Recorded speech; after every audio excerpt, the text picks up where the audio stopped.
اس کے پیچھے بے شک ایک فلسفہ فکر موجود ہے، لیکن ایسا نہیں ہے کہ میں نے اس فلسفہ فکر کے پروپیگیشن کے سلسلے میں کانشیسلی شعوری طور پر یہ نظمیں لکھی ہوں، لیکن یہ نظمیں جن احساسات کی بنیاد پر لکھی گئیں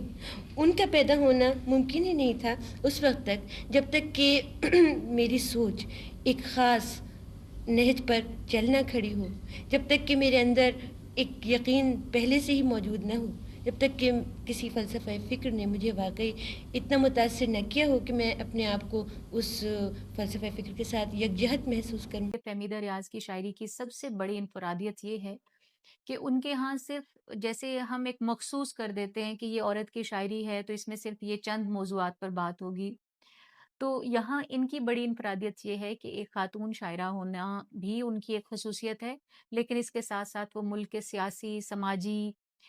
جتنے بھی مسائل تھے ان کو بڑے ایک انقلابی نقطہ نظر سے انہوں نے دیکھا اور اپنے سماج کی ایک ایسی تشکیل کی کوشش کی جو امن پر مبنی ہو،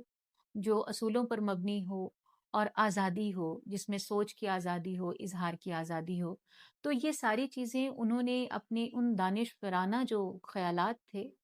ان کو انہوں نے اپنی شاعری میں، اپنی نظم میں بھی پیش کیا۔ فہمیدہ ریاض کا دور بھی اگر ہم اس پر بھی غور کریں تو آپ کو اندازہ ہوگا کہ فہمیدہ ریاض ان شاعرات میں ہیں جنہوں نے بہت شروع ہی ایک طرح سے طلبہ یونین فیڈریشن کی جو سیاست ہے وہاں سے باقاعدہ طور پر سیاسی عملی سرگرمی سے اپنی زندگی کا آغاز کیا صدر ایوب کے دور میں، جب ایک آرڈیننس لگا کہ جس میں اسٹوڈنٹس کے اوپر پابندیاں لگی، تو فہمیدہ ریاض اس وقت جو اسٹوڈنٹ ٹرمینیٹ ہوئے ان کو خوش آمدید کہنے کے لیے یہ لوگ حیدرآباد کے پلیٹ فارم پر پہنچے اور یہ سارا، تو ان ساری باتوں سے جو ہے وہ ایک طرح کی ان کی سیاسی مزاحمت کی ابتدائی نقوش ہمیں نظر آتے ہیں۔ لیکن ایٹ دا سیم ٹائم 1966 میں جب ان کا پہلا شعری مجموعہ پتھر کی زبان آتا ہے تو اس مجموعے کے جو موضوعات ہیں وہ بڑے ہی سادہ اور عام فہم اور ایک عورت کے جذبوں کے ساتھ جڑی ہوئی باتیں ہیں، لیکن ایسا ہوا کہ جیسے ہی فہمیدہ ریاض کی نظمیں منظر عام پر آئیں، احمد ندیم قاسمی نے مجلہ فنون میں ان کی نظموں کی اشاعت کی، تقریباً 6 نظمیں تھیں اور بڑی شہرت ملی ان نظموں کو، لیکن اس میں مسئلہ یہ ہوا کہ فہمیدہ ریاض کی شاعری کو تو پسند کیا جا رہا تھا، لیکن ان کے موضوعات ایسے موضوعات تھے جن پر پہلی بار ایک عورت اپنے انداز میں لکھ رہی تھی۔ شاید اس پر اگر ہم تھوڑا سا بھی غور کریں تو ہماری مثنویوں، ہماری داستانوں میں، اردو ادب کی پرانی روایات میں، ریختہ میں ایسے ایسے موضوعات ہیں کہ جن کے اوپر لکھا بھی گیا، بات بھی کی گئی، لیکن ان کے لیے مسائل اس لیے پیدا ہو گئے کیونکہ یہ ایک خاتون رائٹر تھیں، ایک خاتون شاعرہ تھیں، اپنے بارے میں، اپنی کیفیات، اپنی محسوسات اور اپنے بدن کے بارے میں وہ خود بات کر رہی تھیں۔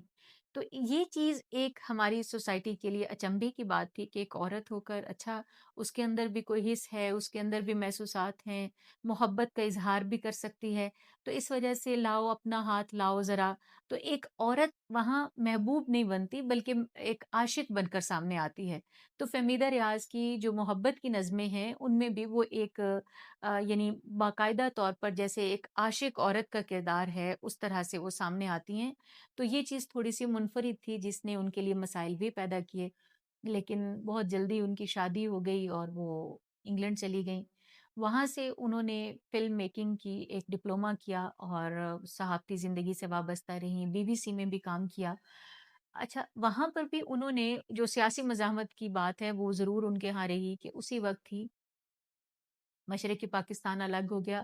یہ ایسا سانحہ تھا جس پر انہوں نے بنگلہ دیشی جو دوست تھے ان کا ساتھ دیا اور ان کے بارے میں لکھا اور ان کے جو ہے وہ پروگرامز وغیرہ میں بھی جاتی رہیں، جس پر انہیں پاکستانی دانشوروں کی طرف سے تھوڑی سی یعنی ناپسندیدگی کا بھی اظہار کیا گیا، لیکن انہوں نے اپنے موقف، اپنے نظریے کی بھرپور نمائندگی کی وہاں پر۔